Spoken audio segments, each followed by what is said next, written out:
ओम ज्ञानतिमिरान्धस्य ज्ञानञ्जनशलाकया चक्षुरुन्मिलितमेन तस्मै श्रीगुरुवे नमः। श्रीचैतन्यमनोभीष्टं स्थापितं येन भूतले स्वयं रूपकदा मह्यं ददाति स्वपदान्तिकं वन्देऽहं श्रीगुरु श्रीयुतपदकमलं श्रीगुरून् वैष्णवाचं सगण रघुनाथान्वितं तं सजीवं साद्वैतं सावधूतं परिजनसहितं कृष्णचैतन्यदेवं श्रीराधाकृष्णपादान् सगणललिता श्रीविशाखान्विताश्च नित्यानंदम नमस्तुभ्यं प्रेमानंद प्रदायते कलौकल्मषस्य नाशाय जानवेपते नमः। नमो महावदन्याय कृष्ण प्रेम प्रदायते कृष्णाय कृष्ण चैतन्य नामिने गौरद्विषे नमः। पंचतत्वात्मकं कृष्णं भक्तरूप स्वरूपकं भक्तावतारं भक्ताख्यं नमामि भक्ति शक्तिकं। हे कृष्ण करुणा सिंधु दीनबंधु जगतपते गोपेश गोपिका कांत राधा कांत नमस्तुते तप्त कांचन गौरांगे श्री राधे वृंदावनेश्वरी वृषभानुसुते देवी प्रणमामि हरिप्रिये। वाञ्छाकल्पतरुवृक्षा कृपा सिन्धुभ्यो च पतितानां पावनेभ्यो वैष्णवेभ्यो नमो नमः। जय श्री कृष्ण चैतन्य प्रभु नित्यानंद श्री अद्वैत गदाधर श्रीवासादि श्री गौर भक्तवृंद। हरे कृष्ण कृष्ण कृष्ण हरे हरे, हरे राम राम राम हरे हरे। जय श्री रूप सनातन भट्ट रघुनाथ श्री जीव गोपाल भट्टदास रघुनाथ सट गोस्वामी प्रभु की जय। तो श्री गोपाल भट्ट गोस्वामी भगवान श्री चैतन्य महाप्रभु के शिष्य हैं और वृंदावन के 6 गोस्वामियों में से एक हैं। बोलते हैं वृंदावन के 6 गोस्वामियों में से एक श्री गोपाल भट्ट गोस्वामी का जन्म 1503 में माघ मास के कृष्ण पक्ष में हुआ था। श्री गोपाल भट्ट गोस्वामी 75 वर्ष तक जीवित रहे और 1578 में भगवान की शाश्वत लीलाओं में प्रवेश करके इस संसार को छोड़ गए। श्री गोपाल भट्ट गोस्वामी दक्षिण भारत में श्रीरंगम में के निवासी ब्राह्मण वेंकट भट्ट के पुत्र के रूप में प्राकट्य हुआ उनका, जिन्हें श्री रामानुजाचार्य की शिष्य परंपरा में श्री संप्रदाय परंपरा में दीक्षित किया गया था। तो वेंकट भट्ट इनके पिता थे, जो रामानुजाचार्य संप्रदाय जो श्री श्री संप्रदाय है उसमें ये दीक्षित थे। श्री वेंकट भट्ट के एक प्रसिद्ध भाई जिनका नाम श्री प्रबोधानंद सरस्वती था, वेंकट भट्ट के पुत्र बाद में गौड़ीय संप्रदाय में गोपाल भट्ट गोस्वामी के नाम से प्रसिद्ध हुए और इन्होंने ही वृंदावन में राधा रमण की स्थापना की। महाप्रभु चैतन्य देव जब दक्षिण भारत की यात्रा करते हुए एक बार श्रीरंग क्षेत्र में जाते हैं, जहां भगवान विष्णु को श्रीरंगनाथ के रूप में समर्पित करके एक प्रसिद्ध मंदिर का निर्माण किया गया है। जब भगवान श्री गौरांग महाप्रभु उस मंदिर में प्रवेश किए तो हरे कृष्ण कीर्तन का जाप करना शुरू किया और उन्होंने मंदिर में मौजूद भक्तों को मंत्रमुग्ध कर दिया। महाप्रभु जब संन्यास लेकर दक्षिण भारत की यात्रा में जाते हैं और उस रंगनाथ जी के मंदिर में जाते हैं तो वहां पर हरे कृष्ण महामंत्र का कीर्तन करके सारे भक्तों को अपनी तरफ आकर्षित कर लेते हैं। सभी लोग आनंद में डूब गए और कीर्तन सुनकर सभी के रोंगटे खड़े हो गए। महाप्रभु का दिव्य रूप देखने लायक था और उनकी शारीरिक चमक चकाचौंध करने वाली थी। उनके कमलों के नेत्र से कृष्ण प्रेम के आंसुओं की धारा बह रही थी। भगवान चैतन्य महाप्रभु इतने सुंदर थे कि आजानुलंबित भुजो कनकावदातो संकीर्तने पितरो कमलायताक्षो विश्वम्बरो द्विजबरो युग धर्मपालो वंदे जगत प्रिय करो करुणावतारो। ऐसा उनका स्वरूप था। क्या आजानुलंबित भुजो, घुटने तक लंबा हाथ था। आजानुलंबित भुजो कनकावदातो, सो गोल्डन स्वरूप मतलब पिघले हुए सोने के सुंदर स्वरूप था उनका। आजानुलंबित भुजो कनकावदातो संकीर्तन एक पितरो, वो संकीर्तन के मूवमेंट में संकीर्तन के भाव में रहते हमेशा। हमेशा उनका जो है स्वरूप जो होता, जैसे मात्र संकीर्तन में नृत्य करना है और संकीर्तन करना ही उनका स्वरूप होता। इस तरह से हाथ उठाकर नाम संकीर्तन करते हुए जब रंगनाथ जी के मंदिर में जाते हैं तो सारे भक्त लोग मंत्रमुग्ध हो जाते हैं। उनके शारीरिक चमक से चकाचौंध हो जाता है चारों तरफ। और ब्राह्मणों ने आश्चर्य से पूछा, क्या यह कौन सा देवता है या किसी मनुष्य में आनंद की ऐसी अभिव्यक्ति संभव ही नहीं है। जो उनके अंदर आनंद की के लक्षण दिखते हैं महाप्रभु में, वो कोई साधारण व्यक्ति में दिखता ही नहीं है, ऐसे ब्राह्मणों का कहना था। बार बार सबों ने पवित्र नाम जपने के लिए प्रेरित करते हुए हरि बोल कहते हुए महाप्रभु कटे हुए वृक्ष की तरह विग्रह के समान गिर पड़ते। जब उनके अंदर प्रेम विकार उत्पन्न होता हरि नाम से तो क्या होता, जिस तरह कटा हुआ वृक्ष गिर जाता है उसी तरह महाप्रभु पछाड़ खा के गिर जाते। श्री वेंकट भट्ट ने श्री चैतन्य महाप्रभु के महापुरुष के लक्षण देखे। जब उन्होंने भगवान के संकीर्तन करते हुए देखा तो वो स्वयं को रोक नहीं पाए। भीड़ को चीरते हुए कीर्तन मंडली में शामिल हो गए और भगवान के साथ नृत्य और हरि के पवित्र नाम का गायन में वो भी खो गए। जब भगवान को कुछ हद तक होश आया तो वे स्थिर हो गए। महाप्रभु संकीर्तन करते करते मूर्छित हो जाते प्रेम में, और मूर्छित हो जाते। फिर जब सभी भक्त लोग संकीर्तन करते और हरि नाम का उच्चारण करते, फिर उनको बाह्य चेतना आती, मतलब अंतरंग चेतना में वो क्या करते हैं, अनकॉन्सियसनेस हो जाते। बोलते हैं कि जब भगवान को कुछ हद तक होश आया तो वे स्थिर हुए। तब वेंकट भट्ट ने भगवान के चरण कमलों की धूली में गिरकर उनसे दया की याचना की। भगवान ने उन्हें गले लगा लिया और कहा, हा कृष्ण, हा कृष्ण। उस समय श्री वेंकट भक्त ने भगवान को वर्षा ऋतु में 4 महीने अपने घर के लिए रहने के लिए आमंत्रित किया। उस समय चतुर्मास शुरू हो गया था, और वेंकट भट्ट ने बोला कि हे महाप्रभु, आप हमारे घर में 4 महीने यहीं रहिए। इस प्रकार भगवान ने श्री वेंकट भट्ट के साथ भगवान कृष्ण की लीलाओं पर चर्चा करते हुए, परम आनंद लेते हुए अपने दिन बड़े ही सुख से बिताने लगे। सन 1511 में चैतन्य महाप्रभु वेंकट भट्ट के घर में ठहरे। वेंकट भट्ट का एक छोटा सा बेटा था जिसका नाम था गोपाल। महाप्रभु के आगमन के समय वह बालक ही था। जब बालक ने श्री चैतन्य महाप्रभु के चरणों में प्रणाम किया तो भगवान ने उसे गोद में ले उठाकर प्रेम पूर्वक गले लगा लिया। श्री चैतन्य महाप्रभु बालक को बुलाकर अपना प्रसाद देते। इस प्रकार प्रसाद देकर उसे गोपाल भट्ट आचार्य को भविष्य में महान भक्त बनने का आशीर्वाद दिया। इस प्रकार गोपाल भट्ट अभी बालक थे, और महाप्रभु ने उनको देखा तो उनको बहुत ही आकर्षित हुए इस गोपाल को देखकर, क्योंकि अभी वो वेंकट भट्ट का बेटा था और ब्राह्मण था, बहुत ही छोटा था, लेकिन भगवान श्री चैतन्य महाप्रभु के चरणों के प्रति उसका आकर्षण था। बोलते हैं कि गोपाल भट्ट को भविष्य में महान भक्त बनने का भगवान श्री चैतन्य महाप्रभु ने आशीर्वाद दिया। प्रतिदिन श्री गोपाल भट्ट उनका व्यक्तिगत सेवा करने लगे। अब वो बाल्यावस्था से ही भगवान श्री चैतन्य महाप्रभु की सेवा करने लगे। बता रहे हैं कि कृष्ण लीला के पार्षद होकर भी वे गौर लीला की पुष्टि के लिए दक्षिण दूर स्थित भारत में आविर्भूत हुए। इतने दूर प्रकट होकर भी वे यह जान गए कि श्री नंदनंदन श्री कृष्ण ही सच्चिनंदन गौर हरि के रूप में अवतरित होकर संन्यास ग्रहण कर लिया है। श्रीमन महाप्रभु जी का संन्यास वेश गोपाल भट्ट को अच्छा नहीं लगता। वे बड़े खेद के साथ निर्जन में इसी चिंतन में एकांत में रोया करते थे। उनके निर्जन स्थान में रोते रहने पर श्रीमन महाप्रभु ने स्वप्न में उन्हें संपूर्ण नदिया लीला का दर्शन करवाया, और प्रेम विभोर होकर उनको गोदी में लेकर आंसुओं से भिगो डाला। तो एक बार इस गोपाल को भगवान श्री चैतन्य महाप्रभु के दर्शन हुए, और ये दर्शन हुए कि जो नंदनंदन श्री कृष्ण है वो सच्चिनंदन गौर हरि, मतलब चैतन्य महाप्रभु के रूप में अवतरित हुए हैं, और उन्होंने संन्यास ग्रहण कर लिया है। महाप्रभु का संन्यास भेज देकर गोपाल भट्ट को अच्छा नहीं लगता, क्योंकि उन्होंने उससे पहले नंदनंदन श्री कृष्ण के रूप में गोप वेश में देखा था। भगवान कृष्ण जो है गोप वेश में थे, ग्वाले के रूप में, और यहाँ भगवान श्री चैतन्य महाप्रभु संन्यास ग्रहण कर लिए हैं। तो ये रूप उसको अच्छा नहीं लगता, क्योंकि ये कृष्ण लीला में भी पार्षद थे, क्या थे, अनंग मंजरी। तो ये संन्यास वेश महाप्रभु का अच्छा नहीं लगता उनको। गोपाल भट्ट जी को अच्छा नहीं लगा, और बड़े ही खेद के साथ निर्जन में एकांत में चिंतन करते हुए एकांत में रोते रहते थे। उनके निर्जन स्थान में रोते रहते श्रीमन महाप्रभु ने स्वप्न में उन्हें संपूर्ण नदिया लीला का दर्शन कराया, और प्रेम विभोर होकर उन्होंने गोदी में लेकर आंसुओं से भिगो डाला। बोलते हैं, एत कही गोपालेर करी प्रभु कोले, गोपालेर अंग सिक्त कैला नेत्र जले, कहिला एक सब कथा राखिया गोपने, एही परमानंद गोपाले रमने। अर्थात इतना कहकर श्रीमन महाप्रभु जी ने गोपाल भट्ट गोस्वामी को गोद में लिया, और अपने नेत्रों के जल से गोपाल भट्ट गोस्वामी का शरीर सींच डाला, और कहा कि यह सब किसी को मत बताना। ये सब देखकर व सुनकर गोपाल भट्ट परम आनंद में विभोर हो गए। तो इस तरह से महाप्रभु ने अपने प्रेम अश्रुओं से उनको पूरा ही भिगो डाला, उनको गोद में लेकर। अभी वो बाल्यावस्था में थे। बता रहे कि उस समय श्री चैतन्य महाप्रभु ने वेंकट भट्ट को श्री लक्ष्मी देवी के तथा लक्ष्मी नारायण की पूजा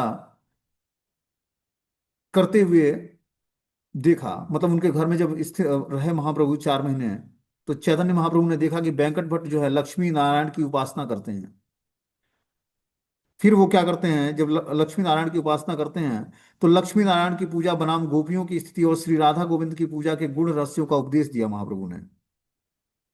भगवान की इस बातों को उपदेश सुनकर उसे विनोद पूर्वक शैली में भगवान ने इन बातों को का उपदेश उन्हें विनोद पूर्व शैली शैली में दिया, और हंसते हुए चतुराई से मजाक करते हुए कहा कि भगवान ने कहा कि हे भट्ट, तुम्हारी लक्ष्मी देवी पतिव्रता स्त्री में सर्वश्रेष्ठ है।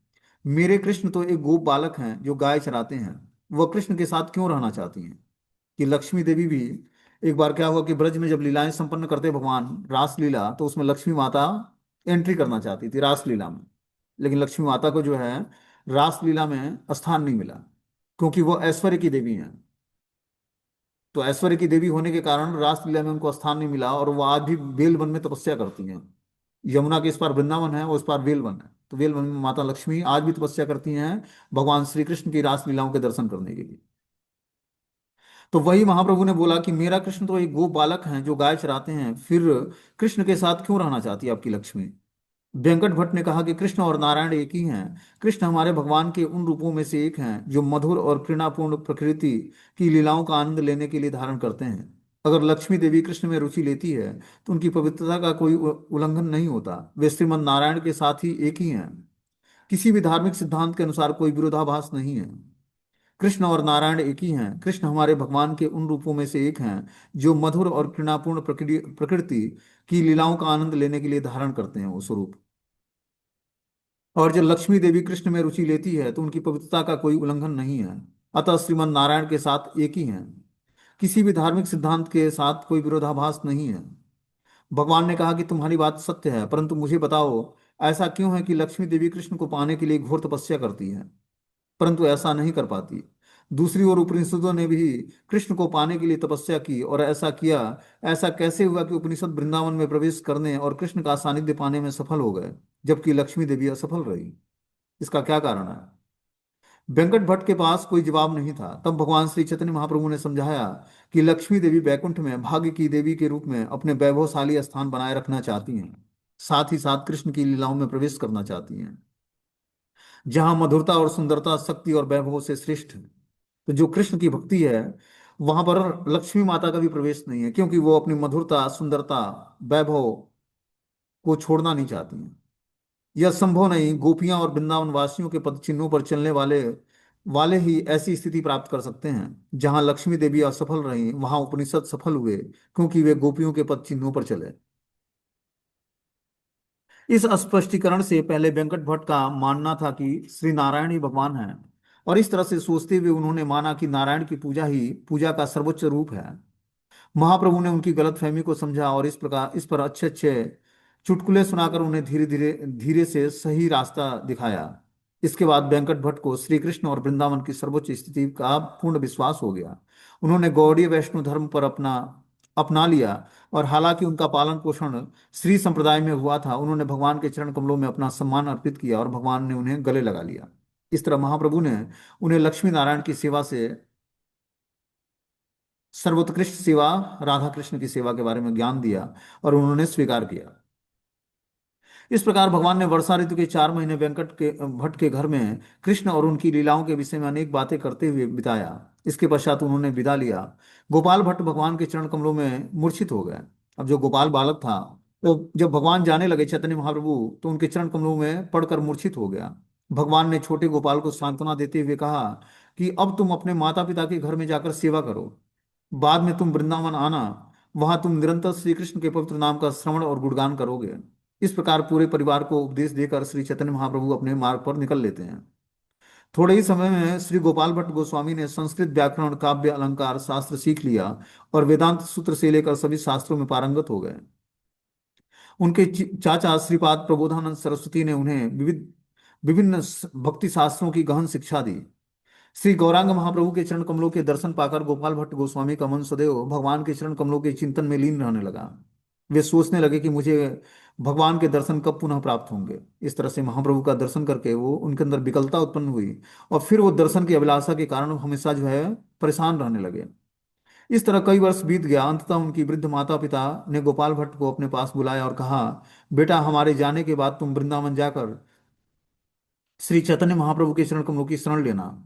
माता पिता के देहांत के बाद गोपाल भट्ट वृंदावन चले गए और महाप्रभु के चरण कमलों को सदैव स्मरण करते रहे। जब गोपाल भट्ट वृंदावन पहुंचे तो उन्होंने पाया कि श्रील रूप गोस्वामी वृंदावन के सभी भक्तों के साथ पुरी में श्री चैतन्य महाप्रभु को संदेश भेजने की तैयारी कर रहे हैं। श्रील रूप और सनातन गोस्वामी को पहले से ही पता था कि गोपाल भट्ट वृंदावन आ रहे हैं। श्रील रूप और सनातन ने उनका स्वागत किया और उन्हें भाई की तरह माना। उस समय से उनकी उनमें आजीवन मित्रता हो गई। अब ये गोपाल भट्ट गोस्वामी श्रील रूप और सनातन गोस्वामी के एज ए मित्र बन गए। जब दूध पुरी पहुंचा तो महाप्रभु ने यह सुनकर उन्हें खुशी हुई कि गोपाल भट्ट वृंदावन चले गए हैं। उन्होंने दूत को वापस रूप गोस्वामी के पास भेजा, जहां उन्होंने अपनी कोफीन और बाबाजी संप्रदाय के बाहरी वस्त्र श्री गोपाल भट्ट गोस्वामी को उनके त्याग के प्रतीक के रूप में दिया। तो इस प्रकार महाप्रभु ने रूप गोस्वामी के माध्यम से कोफीन और बाबाजी संप्रदाय का जो बाहरी वस्त्र होता है वो गोपाल भट्ट गोस्वामी को प्रदान करते हैं त्याग के रूप में, क्योंकि इन्होंने सब कुछ त्याग करके और महाप्रभु के आदेश का पालन करने के लिए वृंदावन आए थे। श्रील रूप गोस्वामी ने उन वस्तुओं को बड़े आनंद से ग्रहण किया। श्री गोपाल भट्ट गोस्वामी ने सन्यासी की वेशभूषा और लंगोटी को भगवान की कृपा और प्रसाद मानकर बड़ी प्रसन्नता से स्वीकार किया।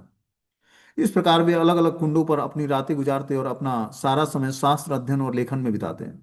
इस प्रकार महाप्रभु के द्वारा जो उनको उपहार मिला था, उस उपहार को धारण किया उन्होंने, और अलग अलग कुंडों पर वृंदावन के वो अपना रात गुजारते और शास्त्रों का अध्ययन करते और लेखन करते।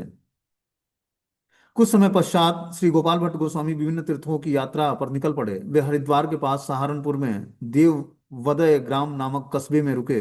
वहां के निवासियों ने उनका प्रसन्नतापूर्वक स्वागत किया। एक दिन वे कस्बे के किनारे एक भक्त के घर पर जा रहे थे। दोपहर में बहुत तेज तूफान आया। गोपाल भट्ट ने एक ब्राह्मण के घर में शरण ली और भगवान कृष्ण का बहुत बड़ा भक्त था। उन्होंने श्री गोपाल भट्ट की जरूरत से ज्यादा ध्यान रखा। श्रीपाद गोपाल भट्ट गोस्वामी बहुत खुश हुए। ब्राह्मण का कोई बेटा नहीं था। गोपाल भट्ट ने उन्हें आशीर्वाद देते हुए कहा कि आपको एक ऐसा बेटा मिलेगा जो कृष्ण का बहुत बड़ा भक्त होगा। तब ब्राह्मण ने कहा, मैं आपको अपना पहला बेटा दे दूंगा ताकि आप उसे कृष्ण की सेवा में लगा सकें। तो गोपाल भट्ट जी ने कहा कि आपको जो उचित समझ में आए वैसा आप करना। हरिद्वार में कुछ समय बिताने के बाद वे नेपाल के उत्तर में गंडकी नदी पर चले गए, जहां उन्होंने नदी से 12 शालिग्राम शिलाएं प्राप्त की। तो गोपाल भट्ट गोस्वामी अब जो है हरिद्वार छोड़कर नेपाल की तरफ जाते हैं, गंडकी नदी में वहां स्नान करते हैं और कमंडलू में उनके 12 शालिग्राम शिलाएं आ जाती हैं। श्री गोपाल भट्ट गोस्वामी के पास 12 शालिग्राम शिलाएं थी। वे उन्हें अपने गले में लटका कर कपड़े के थैले में रखते थे। फिर भी उनके मन में भगवान के श्री विग्रहों के और विग्रह पूजा की करने की इच्छा थी। इसी समय एक धनी व्यापारी श्री गोपाल भट्ट गोस्वामी के पास आया। सेवा करने के लिए उत्सुक धनी व्यक्ति ने भगवान की सेवा के लिए कुछ बढ़िया वस्त्र और आभूषण भेंट किया। श्री गोपाल भट्ट गोस्वामी ये चीजें अपने शालिग्राम के सामने रखते हुए रोते हुए कहे कि उनकी इच्छा है कि वो भगवान को सभी अच्छे आभूषण और कपड़ों से सजा सकें। गोपाल भट्ट गोस्वामी वह स्थान जहां दामोदर शालिग्राम शिला थी, राधा रमण का रूप धारण किया श्री वृंदावन में। तो गोपाल भट्ट गोस्वामी के पास एक धनी व्यक्ति आता है जो भगवान के लिए सुंदर वस्त्र और आभूषण भेंट करता है गोपाल भट्ट गोस्वामी को।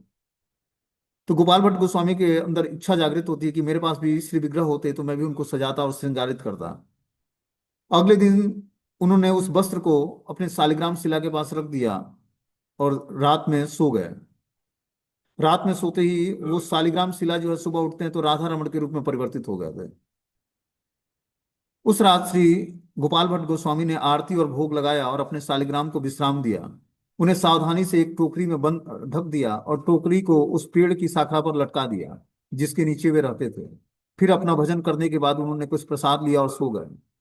अगली सुबह उन्होंने हमेशा की तरह यमुना में स्नान किया और अपने शालिग्राम को जगाने लगे। तो इस प्रकार अब अगले सुबह उठते हैं और क्या करते हैं, अपनी शालिग्राम शिला को जगाते हैं। जब उन्होंने टोकरी खोली तो देखा कि शालिग्रामों के बीच में, शालिग्राम शिलाओं में से एक में आकर्षक 3 गुना झुकी हुई मुद्रा में कृष्ण का पूर्ण विकसित विग्रह बना हुआ है, जो अत्यंत सुंदर लग रहा है। इस विग्रह की अभूतपूर्व सुंदरता देखकर गोपाल भट्ट गोस्वामी आनंद के सागर में गोते लगाने लगे। वे अश्रु बहाते हुए विग्रह को दंडवत प्रणाम करते हुए सहज ही भगवान की स्तुति और प्रार्थना करने लगे। यही विग्रह जो ये शालिग्राम से, यही राधा रमण जी प्रकट हुए। ये जो राधा रमण जी हैं, उस टोकरी में राधा रमण जी शालिग्राम, दामोदर शालिग्राम से ये प्रकटित हो गए।